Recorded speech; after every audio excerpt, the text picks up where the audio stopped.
Hello students, welcome to this class. इससे previous lecture में हमने टॉपिक स्टार्ट किया था डिस्पर्शन या फिर अपकिरण, और जिसमें हमने अपकिरण का अर्थ देखा था और अपकिरण को मापने की जो विभिन्न मेथड्स होते हैं उनको बाइफरकेट करके उनकी कैटेगरीज देखी थी। आज के इस लेक्चर में हम इसी टॉपिक को कंटिन्यू करते हुए डिस्पर्शन को मेजर करने की जो दूसरी हमारी ब्रॉड कैटेगरी होती है, जो कि मेथड ऑफ एवरेजिंग डेविएशंस या फिर माध्य विचलन रीति कहलाती है, उसके बारे में डिस्कस करेंगे।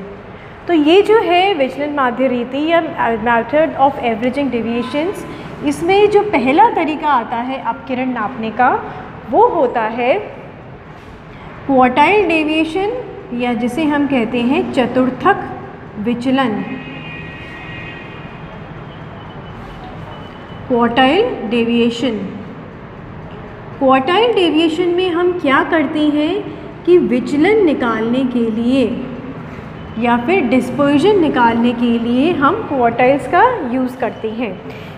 प्रीवियस लेक्चर में भी हमने क्वार्टाइल से संबंधित एक रीति देखी थी, जो कि क्या थी, quartile range, inter quartile range या फिर अंतर चतुर्थक विस्तार। उसमें भी क्वार्टाइल्स का यूज़ किया था। इस रीति में अंतर क्या होता है, क्वार्टाइल डेविएशन जिसे QD से डिनोट किया जाता है, इसका फॉर्मूला होता है जो दो क्वार्टाइल्स हैं हमारे Q3 माइनस Q1, इसमें से हम 2 का भाग दे देते हैं, इसको 2 से डिवाइड कर देते हैं, तो ये हमारे चतुर्थक विचलन निकालने का फॉर्मूला निकल आता है। जबकि जो प्रीवियस लेक्चर में हमने देखा था इंटर क्वार्टाइल रेंज, उसमें हमने क्या किया था, इंटर क्वार्टाइल रेंज निकालने के लिए केवल Q3 में से Q1 माइनस किया था, इसको 2 से डिवाइड नहीं किया था। तो दोनों में डिफरेंस देख रहे हैं, यहाँ पर हम इसको 2 से भाग दे देते हैं, जबकि विस्तार में हमने उसको 2 से डिवाइड नहीं किया था। तो ये होता है क्वार्टाइल डेविएशन, चतुर्थक विचलन, क्योंकि इसमें हम विचलन निकालने के लिए जो भी 2 चतुर्थक होते हैं Q1 और Q3 उनका यूज़ कर रहे हैं। अब ये हमने पहले भी देखा था कि डेविएशंस निकालने के 2 तरीके हो सकते हैं, एक होता है एब्सोल्यूट मेजर और एक होता है रिलेटिव मेजर। ये हम पहले डिस्कस कर चुके हैं। रिलेटिव मेजर, इसको हम कह सकते हैं निरपेक्ष और सापेक्ष माप। तो जब हमें एक एब्सोल्यूट मेजर या निरपेक्ष माप यूज़ कब किया जाता है, जब हमें किसी भी सीरीज़ का इंडिविजुअली डिस्पर्जन निकालना हो। किसी एक हमारे पास एक सीरीज़ दे रखी है और हमें उसका अपकिरण निकालना होगा, तो हम एब्सोल्यूट मेजर यूज़ करते हैं। लेकिन अगर हमारे पास में कोई 2 सीरीज़ दे रखी है, दोनों को हमें कंपैरिजन करना है, तुलना करनी है, तो उसके लिए क्या होता है, रिलेटिव या फिर सापेक्ष रीति का प्रयोग किया जाता है। तो जब हमें तुलनात्मक अध्ययन करना है तो सापेक्ष माप प्रयोग करेंगे, और जब हमें एक व्यक्तिगत अध्ययन करना है किसी डेटा सीरीज़ का, तो हम एब्सोल्यूट मेजर यूज़ करेंगे। क्वार्टाइल डेविएशन का ये मेजर जो होता है, ये क्या होता है, निरपेक्ष माप है या फिर एब्सोल्यूट मेजर है। इसका रिलेटिव मेजर जो होता है, सापेक्ष माप होता है, उसे कहा जाता है चतुर्थक विचलन का गुणांक। इसे इंग्लिश में कहते हैं हम कोएफिशिएंट ऑफ क्वार्टाइल डेविएशन। इसका फॉर्मूला क्या होता है, इसमें हम Q3 माइनस Q1 अपॉन 2 को Q3 प्लस Q1 अपॉन 2 से भाग दे देते हैं। मतलब कि जो भी हमारा चतुर्थक विचलन का फॉर्मूला है, इसको हमने क्या किया, दोनों चतुर्थकों को जोड़कर उनका माध्य निकालकर उससे भाग दे दिया है, उससे डिवाइड कर दिया है। इस फॉर्मूले को हम ये भी लिख सकते हैं, अगर दोनों 2 दोनों में डिनोमिनेटर में है तो 2 और 2 अगर कैंसिल हो जाता है, तो this formula can also be rewritten as Q3 minus Q1 upon Q3 plus Q1। So this will be the formula for coefficient of quartile deviation, चतुर्थक विचलन का गुणांक। उसको हम डायरेक्टली इस फॉर्मूले से भी निकाल सकते हैं। ये है इसका सापेक्ष या फिर रिलेटिव माप। सपोज एक इक्वेशन दे रखा है जिसमें 2 सीरीज़ दे रखी है, हमारे पास में 2 समंक माला है। एक में है 10 स्टूडेंट्स का वेट है और दूसरी समंकमाला में 10 स्टूडेंट्स की हाइट दे रखी है और हमें कहा गया है कि दोनों जो समंकमाला है उसमें हमें विचलन निकालना है या फिर अपकिरण को नापना है। किसकी सहायता से? चतुर्थकों की सहायता से। तो ऐसी स्थिति में हम क्या करेंगे? ये चतुर्थक विचलन का गुणांक या कोएफिशिएंट ऑफ क्वार्टाइल डेविएशन का उपयोग करेंगे, क्योंकि दो सीरीज़ में हमें अपकिरण को निकाल के उनकी तुलना करनी है। इसी तरीके से अगर कोई इंडिविजुअल डेटा सीरीज़ है जिसमें हमें सिर्फ डायरेक्टली कहा गया है चतुर्थक विचलन निकालो, तो हम ये वाला फॉर्मूला यूज़ करेंगे। इसका एक क्वेश्चन देख लेते हैं कि कैसे क्वार्टाइल डेविएशन निकाला जाता है। ये एक क्वेश्चन दे रखा है। इस क्वेश्चन में हमें दो कॉलम्स गिवन है। एक कॉलम तो है केंद्रीय मान का और दूसरा कॉलम है आवृत्ति का। केंद्रीय मान का मतलब क्या हुआ? सबसे पहले हमें इसको देखते ही पता चल जाएगा कि केंद्रीय मान अगर दे रखा है, केंद्रीय मान क्या होता है? मतलब या तो मध्य बिंदु या फिर सेंट्रल साइज। तो इसका मतलब है कि ये कौन सी टाइप की सीरीज़ है? ये हमारे सतत श्रेणी है, कंटिन्यूअस सीरीज़ है। सबसे पहला काम जब भी हमें क्वेश्चन दिया जाता है तो हमें आइडेंटिफाई करना पड़ता है कि जो सीरीज़ दे रखी है वो कौन सी सीरीज़ है, क्योंकि अगर हमने सीरीज़ को सही जज किया तो हम उसके अकॉर्डिंग फॉर्मूला भी उसी वैसा ही लगाएंगे। तो यहाँ पर क्योंकि केंद्रीय मान दे रखा है, जिसे हम इंग्लिश में सेंट्रल साइज भी कहते हैं या मध्य बिंदु मिड पॉइंट होता है, और हम इसको कैसे डिनोट करते हैं? x और छोटा m से। ये हमने पहले देखा था। तो ये हमारी कौन सी सीरीज़ हो गई? ये हमारी हो गई कंटिन्यूअस सीरीज़ या फिर सतत श्रेणी। तो अब जब हम इसमें क्वार्टाइल्स निकालेंगे तो कंटिन्यूअस सीरीज़ वाला फॉर्मूला यूज़ करेंगे। फिर नेक्स्ट कॉलम जो दे रखा है आवृत्ति का, फ्रीक्वेंसी का, जिसे हम छोटे f से डिनोट करते हैं। तो अब यहाँ पर अगर हमें क्वार्टाइल निकालना होता है कंटिन्यूअस सीरीज़ में, तो सबसे पहला काम क्या करना पड़ेगा? जो भी केंद्रीय मान दे रखे हैं उनकी सहायता से हमें यहाँ पर जो हमारी सीरीज़ है, जो ओरिजिनल एक्स सीरीज़ होती है, वो प्राप्त करनी पड़ेगी, जिसके अंतर्गत हमारे दो वर्ग अंतर मिल जाएंगे हमें, मिनिमम और मैक्सिमम वैल्यू। तो केंद्रीय मान से हमें यहाँ पर जो हमारी एक्स सीरीज़ है का मान वह निकालना पड़ेगा, जो भी हमारी ओरिजिनल डेटा सीरीज़ होगी। क्या तरीका होता है सेंट्रल साइज से x को निकालने का? हम क्या करते हैं, दोनों जो केंद्रीय मान दे रखे हैं, ये 1, 2, 3, इसमें प्रत्येक का अंतर देखते हैं। 1 और 2 में कितना डिफरेंस है? एक वैल्यू का डिफरेंस है, there is a difference of 1। तो जो भी डिफरेंस होता है उसको हम 2 से भाग दे देते हैं, 2 से डिवाइड कर देते हैं। यहाँ पर कितने का डिफरेंस है? 1 का डिफरेंस है। और अगर हम 1 को 2 से डिवाइड करते हैं तो क्या आता है हमारे पास? हाफ, यानी 0.5 आता है। अब इस 0.5 को क्या करेंगे? एक बार तो केंद्रीय मान में माइनस कर देंगे और एक बार केंद्रीय मान में प्लस कर देंगे। जैसे हमारे पास पहला केंद्रीय मान क्या दे रखा है? 1 है। तो 1 में से अगर हमने 0.5 माइनस कर दिया तो ये हमें लोअर लिमिट मिल जाएगी, और 0.5 को अगर हमने प्लस कर दिया तो ये हमें अपर लिमिट मिल जाएगी। तो 0.5 से लेके 1.5 ये हमारा फर्स्ट नंबर बन जाता है x का। इसी तरीके से दूसरा केंद्रीय मान की वैल्यूज़ निकालने के लिए हम क्या करेंगे? 0.5 को 2 में से एक बार तो माइनस कर देंगे और एक बार प्लस कर देंगे। तो इसी तरीके से हमें ये सारी वैल्यूज़ जो है 1 to 10 तक, उसमें जो भी हमारे पास ये वैल्यू आती है इसको एक बार माइनस करना है, एक बार प्लस करना है। तो इससे हमें 2 लिमिट्स मिल जाती हैं, लोअर लिमिट और अपर लिमिट। उस लोअर लिमिट अपर लिमिट से हमें जो हमारा वैल्यू है x की या जो डेटा सीरीज़ है वो प्राप्त हो जाता है। तो इस तरीके से हमारी पहली डेटा सीरीज़ क्या आई? 0.5 से लेके 1.5। फिर 2 में 0.5 माइनस किया तो कितना आता है? 1.5 से 2.5। फिर 3 में 0.5 माइनस किया तो 2.5 और 0.5 जोड़ा तो 3.5। इसी तरीके से हम ये पूरा अपना सीरीज़ बना लेते हैं।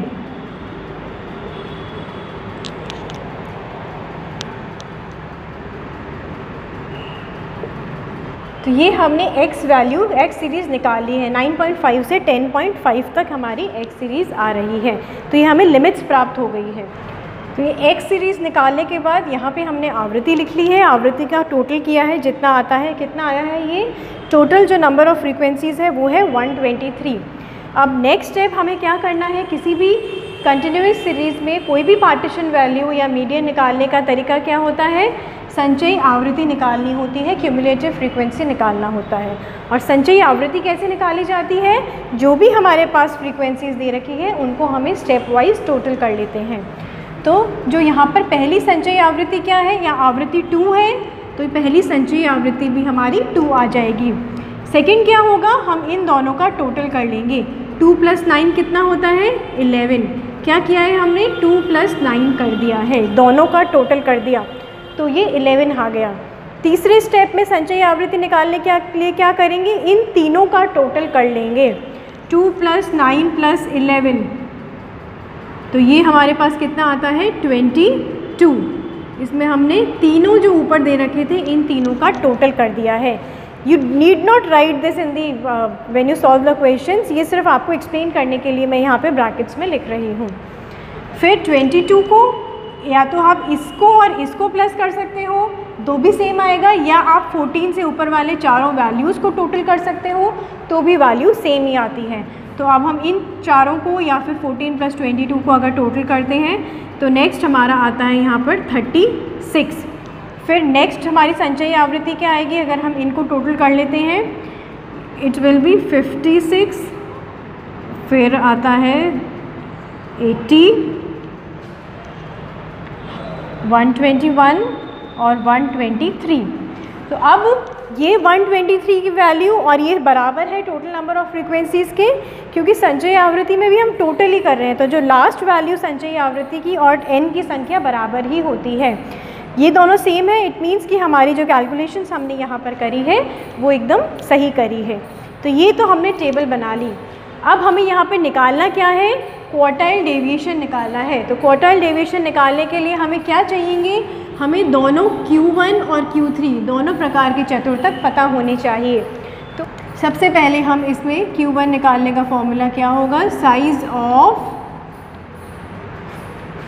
n अपॉन क्वार्टाइल कितने भागों में बांट रहा है, 4 बराबर भागों में बांटता है, तो हम n को क्या करेंगे, 4 से भाग दे देंगे, तो n/4 आइटम, ये जो है ये हमारा साइज़ हो जाएगा। इसकी अगर हम वैल्यू निकालें तो Q1 की वैल्यू कितनी आती है, इसको अगर हम सॉल्व करते हैं तो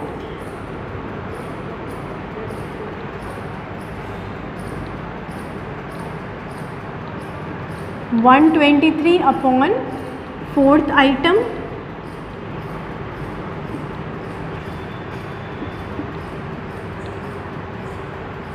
(30.75 आइटम, ये हमारी Q1 का वैल्यू आता है। तो साइज़ ऑफ 30.75 आइटम, ये हम किस में देखते हैं, संचयी आवृत्ति में देखेंगे। कहाँ पर आ रहा है 30.75, 22 से तो बड़ा है तो यहाँ तक नहीं आएगा, लेकिन 36 से छोटा है, यानी कि ये जो हमारी वैल्यू है ये वाला, ये हमारा क्या बन जाएगा, क्वार्टाइल ग्रुप बन जाएगा, चतुर्थक का ग्रुप बन जाएगा। तो हमारा जो साइज़ है वो क्या हो जाएगा, यहाँ पर 3.5 से 4.5, ये हमें क्वार्टाइल ग्रुप प्राप्त हो गया है। अब हम इसका फॉर्मूला लगा देते हैं, L1 + I/f Q1 - C। L1 मतलब लोअर लिमिट, किसकी लोअर लिमिट, जो भी हमें क्वार्टाइल ग्रुप मिला है उसकी लोअर लिमिट, जो क्या है यहाँ पर 3.5 है। और फिर I होती है हमारी वर्ग अंतर, कि जो हमने ग्रुप लिया है उसमें वर्ग अंतर कितना है, तो यहाँ पर कितने का अंतर है, 1 का अंतर है, तो ये 1 हो जाएगा। और आवृत्ति हमारे ग्रुप की कितनी है, इसके सामने जो लिखी हुई है 14, तो 1/14।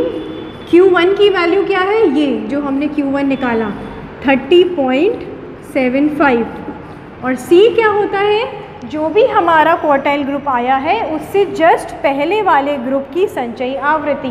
तो क्वार्टाइल ग्रुप तो ये है, और इससे ऊपर वाला ग्रुप की संचयी आवृत्ति क्या हुई, ये 22। तो यहाँ हम 30.75 - 22 कर देते हैं, और इसको आगे अगर हम सॉल्व करें तो वैल्यू आती है 8.75/14, जिसको अगर आगे और इसको सॉल्व किया जाता है तो हमारे Q1 का मूल्य आएगा 4.125। ये हमारा क्वार्टाइल 1 हो जाएगा। अब हमने ये सही निकाला है या नहीं, इसको चेक करने के लिए हम क्या करेंगे, जो हमारा क्वार्टाइल ग्रुप आया था उसको देख लेते हैं कि ये जो Q1 की वैल्यू है ये इसके ग्रुप के अंदर विद इन द ग्रुप लाई कर रही है या नहीं। 4.125 इसके बीच में आता है, तो इसीलिए ये जो Q1 की वैल्यू हमने निकाली है ये सही निकाली है। ये कैलकुलेशंस करने के लिए आप कैलकुलेटर्स का यूज़ कर सकते हैं। फिर अगला हमें काम क्या करना है, Q3 निकालना है। Q3 के लिए भी हम क्या करेंगे, सबसे पहले तो Q3 का साइज़ निकाल लेंगे। यहाँ पर हमें ये चीज़ ध्यान रखनी है कि अब Q3 निकालना है तो इसका फॉर्मूला क्या था, n को 4 से भाग देकर और क्या करते हैं, इसको थर्ड क्वार्टाइल निकालना है तो 3 से इसको गुणा कर लेते हैं। तो अगर इसकी वैल्यू निकालें तो क्या आएगा, साइज़ ऑफ 3 इंटू क्या था हमारे 123 अपॉन 4th आइटम, तो ये आता है हमारा साइज़ ऑफ 92.25 आइटम।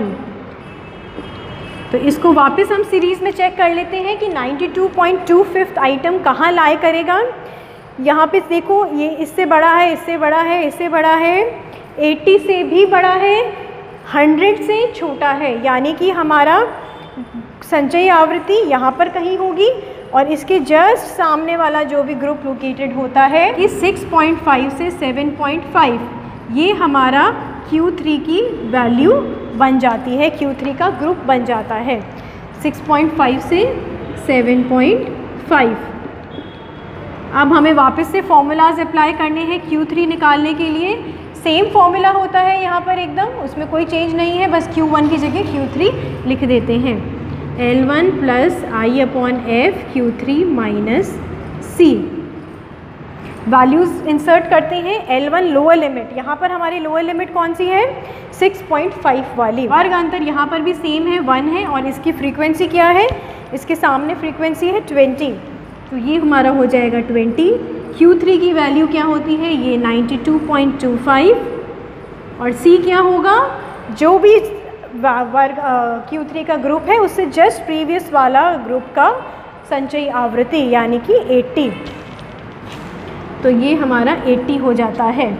इसको और अगर आगे सॉल्व किया जाए तो ये आ जाएगा 92 में से इसको माइनस करते हैं 80 को, तो ये आता है 12.25 अपॉन 20, और इसको अगर आगे सॉल्व करें तो Q3 की वैल्यू हमारी आती है 7.112। अब ये 7.112 भी हमारी क्या है, ग्रुप के अंदर ही है, 6.5 से 7.5 के बीच में आ रही है, इसका मतलब हमने सही कैलकुलेट किया है। इन केस आपकी वैल्यू इस जो ग्रुप है इससे ज़्यादा आए या इससे कम आए तो इसका मतलब कैलकुलेशंस में कुछ गड़बड़ हो सकती है, तो आप इसको वापस रीचेक कर सकते हैं। फिर हमें क्या करना पड़ेगा, जो Q1 Q3 हमारे पास निकल गए हैं, तो क्वार्टाइल डेविएशन निकालने के लिए हम क्या करते हैं, क्वार्टाइल डेविएशन का फॉर्मूला होता है Q3 माइनस Q1 अपॉन 2। तो ये वैल्यूज़ यहाँ पर इंसर्ट कर देते हैं, 7.112 माइनस 4.125 अपॉन 2। इसको सॉल्व करने पर हमारा आंसर आता है 1.493। ये हमारा क्वार्टाइल डेविएशन है। और अगर हमें कोएफिशिएंट ऑफ क्वार्टाइल डेविएशन निकालना है तो इसका फॉर्मूला क्या था, जो हमने लिखा था Q3 माइनस Q1 को Q3 प्लस Q1 से डिवाइड करते हैं, तो वैल्यूज़ इंसर्ट कर देते हैं। पहले तो 7.112 प्लस 4.125, ये हमारा कोएफिशिएंट ऑफ क्वार्टाइल डेविएशन हो जाता है। इसमें एक चीज़ नोट करने वाली है कि जो कोएफिशिएंट्स की वैल्यू होती है वो हमेशा 1 से कम आती है, 1 से नीचे होती है, पॉइंट्स में आती है इसका आंसर। और ये हमारा क्वार्टाइल डेविएशन है जो 1.493 आया है, या हम इसको अप्रॉक्सीमेटली 1.5 भी कह सकते हैं। क्वार्टाइल डेविएशन कैलकुलेट करना तो ईजी है, मतलब छोटा कैलकुलेशन होता है इसमें, लेकिन क्वार्टाइल डेविएशंस का भी ड्रॉबैक यही है कि ये पूरी सीरीज़ को नहीं देखता है, केवल 2 पार्टीशन वैल्यू Q1 और Q3 पर बेस्ड होता है। तो इसमें हमें पूरे सीरीज़ में जो अपकिरण क्या रहा है, किस तरीके का फैलाव है, उसके बारे में हमें नहीं पता चलता, केवल 2 वैल्यूज़ पर बेस्ड होता है तो बहुत ज़्यादा इसको हम एक्यूरेट नहीं कह सकते, या बहुत ज़्यादा ये यूज़फुल मेजर नहीं होता है। तो आज के लेक्चर के लिए इतना ही। नेक्स्ट लेक्चर में हम डिस्पर्जन का एक और नया तरीका देखेंगे। Thank you.